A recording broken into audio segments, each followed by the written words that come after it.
And it's what we regard as the beating heart of the Ninja. So 2016 Ninja, this is at the very core of the new machine. World Superbike influence. You'll see on these slides throughout the presentation, usually up in the top corner, the SBK logo. Dorna very kindly let us use that in this presentation. Those are the elements of the bike which have been developed directly by the racing team in the white heat of competition of World Superbike. And you'll see that logo many times. Many facets of the new machine have been developed in the pit lane of World Superbikes. So-called fly-by-wire technology. More precise control of the intake air is possible using electronic throttle valves.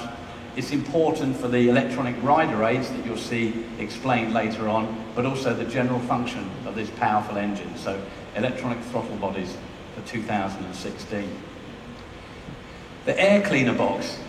Everybody says one of the things that engines thrive on is not just fuel, but air. As much air as you can get into the engine as possible is as the most desirable thing. It's 10 litres, the airbox now. It was 8 litres. So it's increased, 25% volume increase of the airbox. The air cleaner itself is 1.6 times larger. You can see in this graphic here, the white outline is the current air cleaner size, and the green outline is the new air cleaner. Not only is it larger, but because of the surface area, there's 40% less air resistance. So the air can get into the airbox much faster. Clutch. You'll recall that Tom made a specific request for a lighter primary gear, and this has been delivered. So the primary gear is thinner, reduced weight, 984 grams down to 673 for improved response. And the back torque limiter, the slipper clutch, remains standard fitment. There's a quick shifter for 2016, so you don't have to back off the throttle when you're changing up. Upshifts for the standard road bike, but if you fit the kit ECU, then for race bike, it's also possible to do downshifts using the quick shifter. Let's have a look at the driving force comparison. You can see with changes to some of the gear ratios, the driving force is very much more increased in that low to mid-range area. Especially you can see in second gear, much more increased driving force, the red trace of the 2016 model. It benefits most gears throughout the range. Even sixth gear, you can see the driving force is much greater for 2016. Small innovation, but as people like Marcel say, bit by bit by bit, you increase the performance of the bike. This is something that the World Superbike team discovered for efficiency and performance.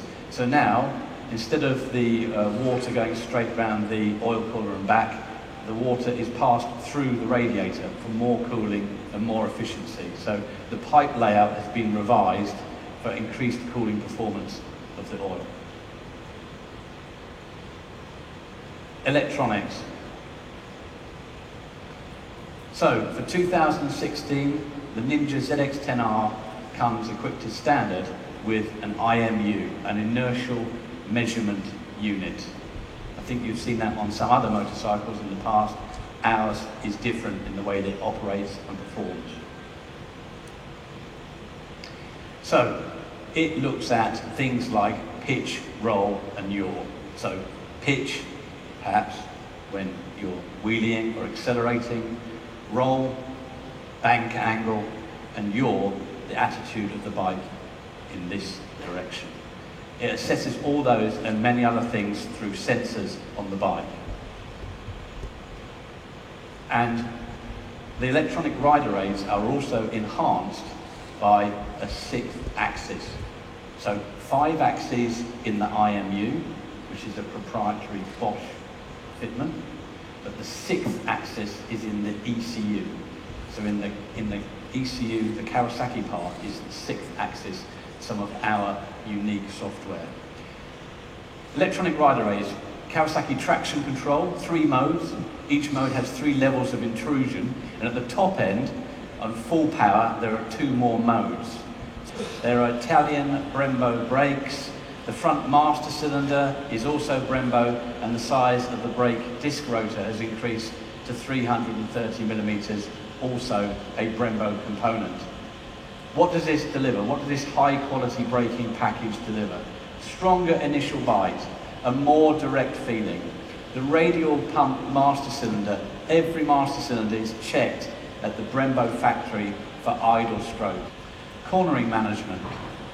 That was on one of the earlier slides, and we haven't really spoken about it too much since then. So it's using feedback from that 5-axis IMU, which we said was mounted on the back of the airbox, but also KHI's original software program, adding that 6th element of control. It controls the hydraulic brake pressure dispensed based on the bike's attitude in a corner. What does that mean? It means that normally there is a tendency, when you go around a corner and you brake, there's a tendency for the bike to start to try and sit up, and you start to describe a different corner than the one that you intended. With the cornering management system, riders are able to trace their intended line while slowing down.